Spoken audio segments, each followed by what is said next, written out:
देवगढ़ जिला बारकोट ब्लॉक अंतर्गत विजयनगर नईकूल सरकारी आदिवासी उच्च विद्यालय छात्री अस्वाभाविक आचरण छात्री मान देवगढ़ जिला मुख्य चिकित्सा भर्ती कर विद्यालय सप्तम श्रेणी छात्री देह असुस्थ होगार स्कूल पक्षर निकटस्थ बारकोट स्वास्थ्य केन्द्र को चिकित्सा निया यार किसी समय पर हठात अन्य दुज सप्तम श्रेणी छात्री और जड़े अष्टम श्रेणी छात्री अस्वाभाविक आचरण देखा सहित कांदी स्कूल कर्तृपक्ष बुझासुझा कलापर कौन प्रकार सुफल न मिल समस्त चिकित्सा देवगढ़ जिला मुख्य चिकित्सा अणाई।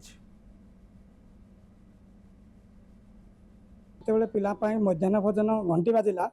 मु बरंडारे पिला सहित ठिया होती पिला माने पटी पकईवा समय राजलक्ष्मी नामक जन झील मत भल लगुना बोली मो निकट में कहला मु सांगे सांगे ताकू केमती लगुच बोली पचारि एवं ऑफिस को आनिली ऑफिस रे टिके ताकू